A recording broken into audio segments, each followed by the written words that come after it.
Here we go. Our picks for the SEC East, the SEC West, and who wins the conference before it gets bigger. And it's about to do that with Texas and Oklahoma, and then things go crazy.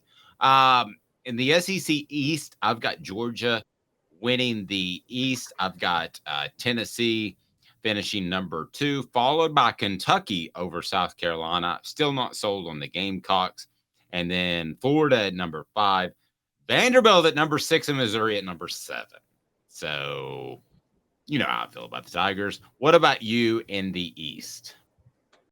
All righty. So on my end, I've got Tennessee winning the East. That's right. Since they're going to beat Georgia, guys, Tennessee is going to win the East. Look at it. I've got Georgia finishing second, Kentucky finishing third. Dave's favorite program in all of the SEC, Missouri, they're going to finish fourth.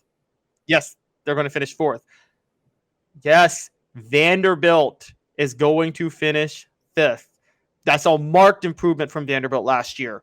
And they might push for a bowl this year. Watch out.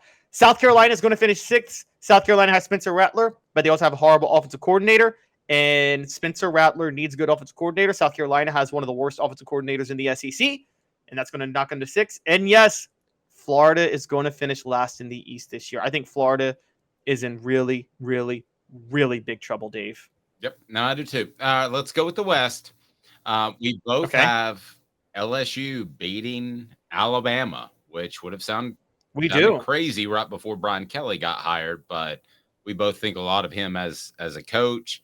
That program's continuing to grow, and Alabama seems to be trying to reinvent itself and not sure about which quarterback they're going to play. Last I heard, have you heard of an announced starter at this point? They don't have an answer. And now it's possible Nick Saban is employing gamesmanship, but Saban never struck me as the type to do that. Did he strike you as the type to do that? Well, he's not going to come out and say guy X is starting. Why would you? I mean, I wouldn't. I don't understand.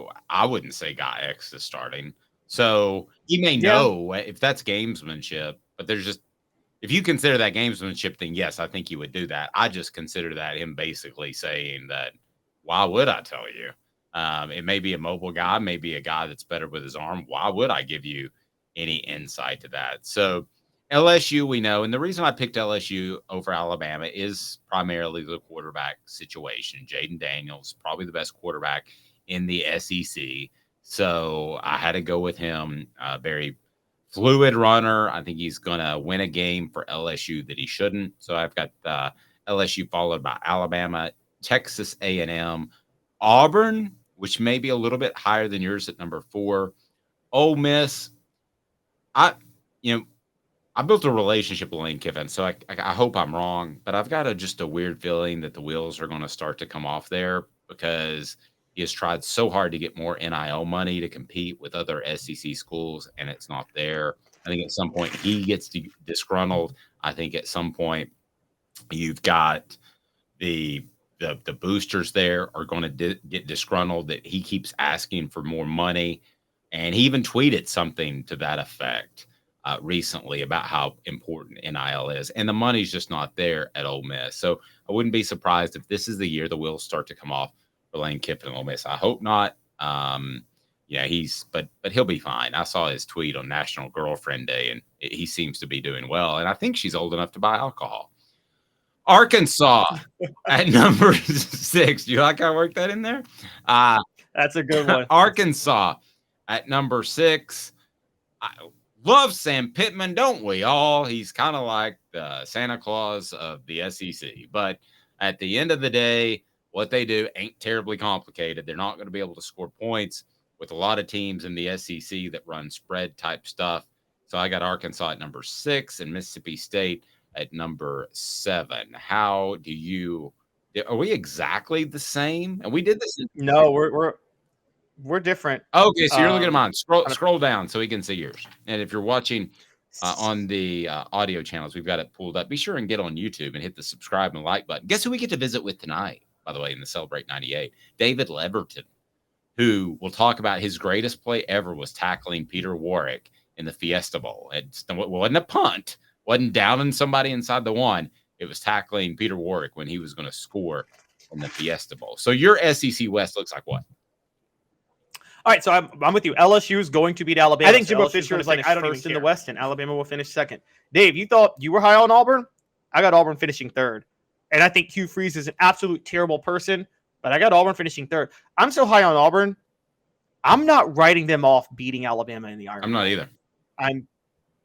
Yeah. So and we really, really, to all the listeners, we did this independently and didn't even talk about it. So we're both high on Auburn, which means we're both very right or very wrong. Right, exactly. You had Ole Miss fifth. I've got them fourth. I see what you're saying with Lane Kiffin, but I still trust him as a game player, and if he gets the right people, and I think he's good enough to.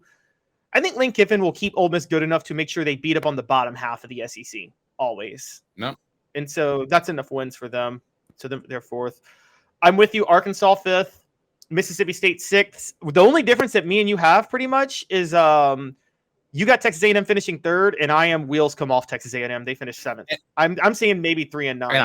I totally wouldn't be surprised. I wouldn't bet a single dollar on it right now. There's other bets I would make with Zen Sports. Use the promo code HOOKED, HOOKED, all caps. And then this question from David: who gets fired first this year, Napier or Jimbo? I'll say neither gets fired this year. But Jimbo will be fired after he might be this year because they did they do the coaching purge, like right before they fire you, where they make you go out and get another coordinator on one side of the ball or replace your staff. That's why David Cutcliffe got fired from Ole Miss, as he refused to do that. So, wow, let's take out this year. Who gets fired first, Napier or Jimbo? It's Jimbo. He's got the big buyout, Caleb. Texas A&M has got the second largest NIL collective in college football, only to Tennessee. I think they're going to cobble the money to buy out Jimbo Fisher, and they can't. And I think Florida's going to. I think Napier, even though I think Florida's going to be awful this year, I think that leaves it open to whether or not Napier gets fired. I've talked to a lot of people at Florida. Dave, you talk to a lot of people, more people at Florida than I do. The sentiment around Florida seems like everybody seems to understand that Napier's doing what he can, but it seems like the people surrounding Napier are messing things up. The NIL, stuff like that. It seems like there's so many other problems, and I think Florida's administration is going to understand that. So I think they're going to give him a little more of a chance. I think he stepped into a mess like Derek Dooley stepped into a mess, like Butch Jones stepped into a mess. Now, they're not great coaches, and I don't think Billy Napier's a great coach, but I think he stepped into more of a mess than he thought he had, and he would probably like to take it back. Look at my guy here, Michael Bush. We appreciate you being a part of the program. Be sure and hit that like and subscribe button. 0-1 Florida was a big late season game in response to what Caleb said. The biggest November game ever was Georgia this year.